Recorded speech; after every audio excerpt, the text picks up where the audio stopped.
we think of ourselves as these highly developed beings that are putting so much rational thought and only make rational decisions.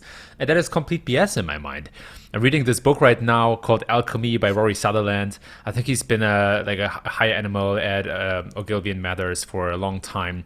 And the idea of alchemy is exactly that, is, people make illogical decisions, but a lot of models try to squeeze people into this logical behavior, which just does not happen in lots of cases, right? So, address and seeing that in the data. That's one, I think, important realization. But then it comes back so smoothly your to your model of PAS, a problem agitation solution, right? Because it's a very emotional model, right? You're appealing to people's emotions, part to rationality too, but I think that's where we close the loop again on the creative. Oh, and emotions are driven by timing.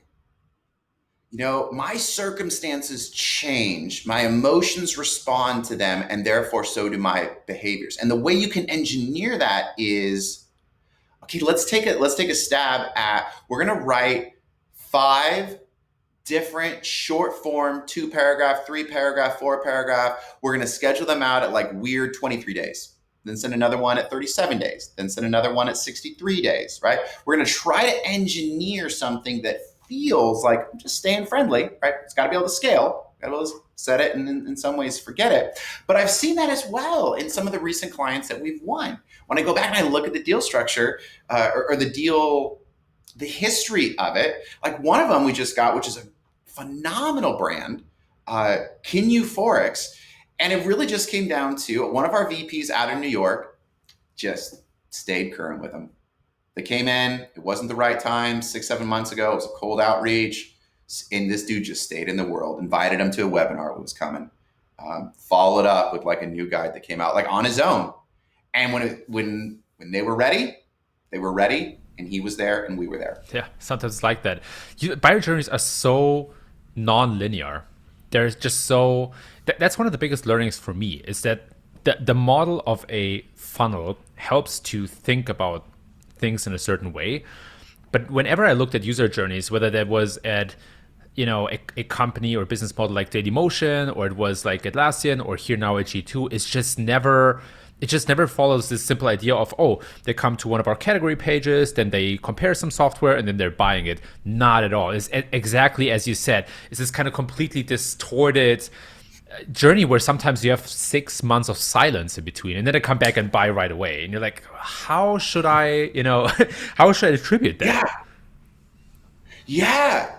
And it's just, but then to be able to pick up on that is like, and see it in yourself, right? Like I love the whole thing of, okay, I want to examine the way I make decisions as well, because there are principles about that timing. The friendliest, most recent, most human wins. You can engineer that type of advantage. You really can. You absolutely can. And it often starts with incepting the idea into people's brains.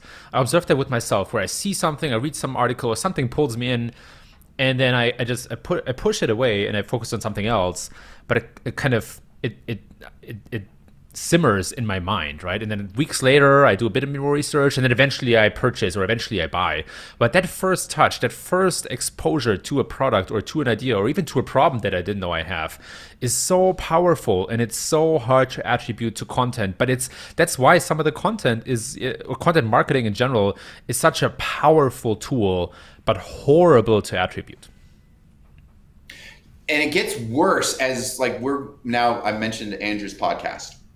Right, so we're running a podcast, and Taylor's dropping YouTube videos left and right. And we haven't done really any actual optimization work in either one of those. I'm super excited Q4 into 2021 to start acting like, what can we do if we really invested in this? Which isn't to say like the content is great. And that's part of it too, right? It's just, there's all these outputs and both those guys and other people are really active on social media. And it just creates this, like you're encircled by the mafia that is CTC content. And it creates a much larger impression than what's really going on with those multi-channel touch points. That's a real key of it too. It's email, it's on YouTube, it's on social media, it's on site, or there's all these different, those kind of things that make you feel like you've known the institution, you've known the person more because you've seen them in different settings and different clothes, versus just the one elongated, I read this whole thing and then I signed up kind of Oh thing. yeah, yeah,